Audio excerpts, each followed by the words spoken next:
Top of the week, man. What's going on? A lot. We got a lot going on this week. I heard you had like 30 kids at the house. It was 8, so it felt like, a whole lot. Some of our friends, they stopped through. So, yeah, it was a kid-filled weekend. That tires you out, but I'm ready to go. Yeah, I had an eventful weekend. No pun intended, because I literally held an event in Lawrenceville, Georgia. Shout out North Atlanta. Brought a bunch of artists out. We had a good time. A lot of folks came out.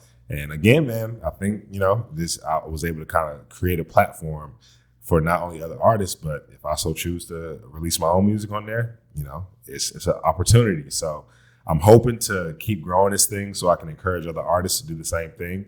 Because, we love our indie artists over here at Amari MC. So, man, real fun weekend. Yeah, well, as that keeps going, we'll definitely give you guys more insights on what's working and everything. So, yes, sir. So, speaking of growing platforms, growing your own platforms, came across an article recently discussing Joe Rogan, and despite his censorship controversy, he still remains today's most popular podcast. And from this led a question that I had. Or not a question, but more so a proposal of a notion. So if you're somebody like Joe Rogan, Kanye West, or Dave Ramsey, and you pretty much own your platforms, you own your means of production, you can't be canceled. True or false? Canceled in the sense that we use it today, it's true. Canceled in the sense of like nobody can ever take it from you, that's false. I'll explain why. Not to get eerie, but just to possibly maybe wake some people up who are watching this. I have no idea what mindset people lean on, but just in case, if you have the ambitions of being a big music star or being a big podcaster, you want to be a big manager or whatever, you need to realize that you're tied to this idea that your potential shouldn't be limited. All right. And what people kind of give up whenever they give institutions too much power is for their potential to be limited. So in the terms of canceling, so to speak, whenever you give YouTube or Twitter or Facebook too much power, they can take your platform from you. That's why we always say to diversify. Even Joe Rogan right now, he's big enough now that if Spotify said, I don't want your deal anymore, he could just start his own. And even with that, you see, like, this isn't me being paranoid or, conspiracy theory. It's literally you see websites that are taken from their hosting over completely arbitrary reasons.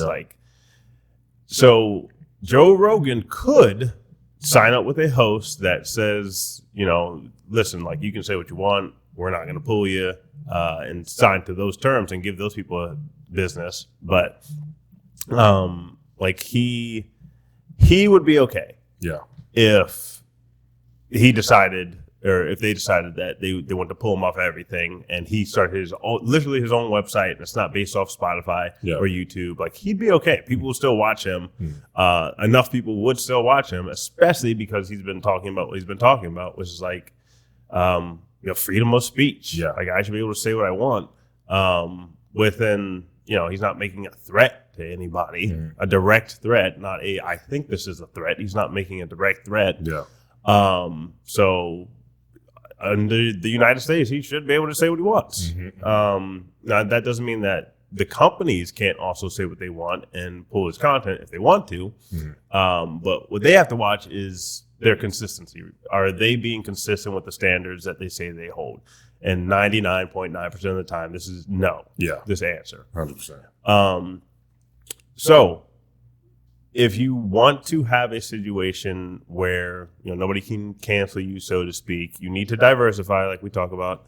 diversify your marketing spend, diversify like where your budget is going, and then also have your own platform, your own website. Even if your host pulls you or your email list says we're not going to send your emails anymore, at least you own the email addresses, you own your list, and then you also own the files to your website. So you can transfer over to a different host. Yeah.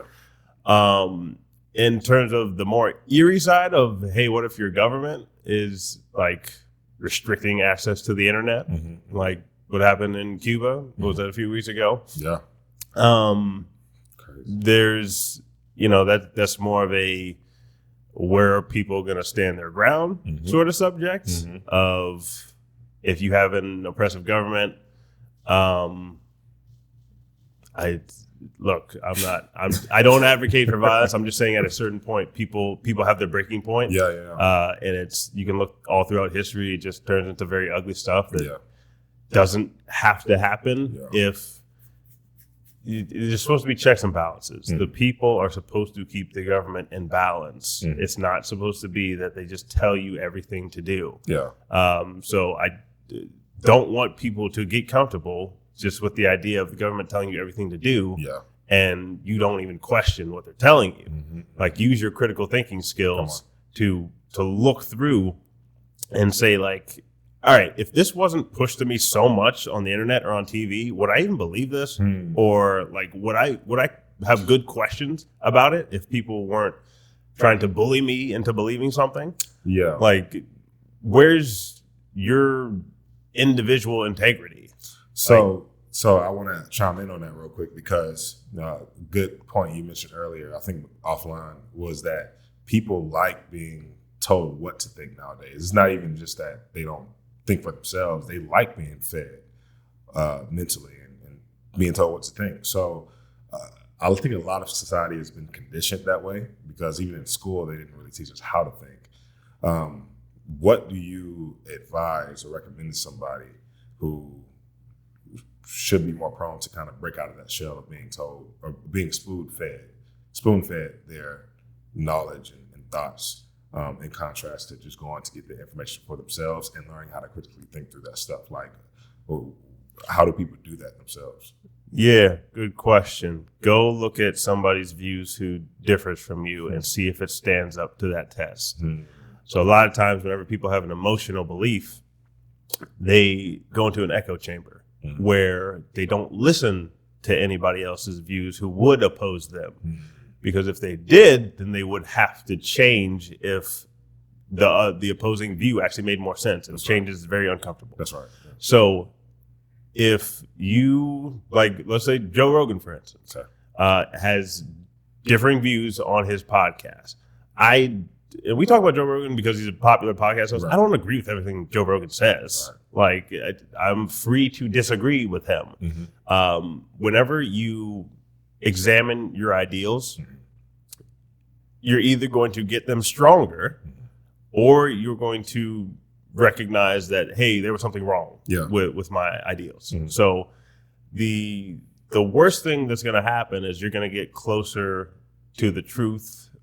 And I mean, that's the best and the worst thing, because the purpose of discussion to me is so that I can get closer to the truth. Like, within that is listening to people and it's seeing where you're coming from. And that's good. That's caring. That's compassionate. That's nice. But I want to get closer to the truth, even if you feel angry after the conversation. Like, I'm not trying to make you angry, but if the truth just made you angry, that's an internal thing that you have to deal with right now. I could be saying it the nicest way possible with all the flowery phrases, but if the truth still makes you upset, like, you have to go deal with that. It's not a matter of like society has to change around this. Like, you have to go deal with the truth, because at the end of the day, like, look, all of us are going in a hole in the ground. Like, you have to go deal with the truth. That's right. And that's another ugly truth, right? You're going in a hole in the ground at the end of the day. So that makes you uncomfortable. I'm not going to change that statement to somehow get you to think that you're not going in a hole at the end of the day. That'd be my advice. Go look at opposing views to see if yours actually stands up to it. That's so good, man.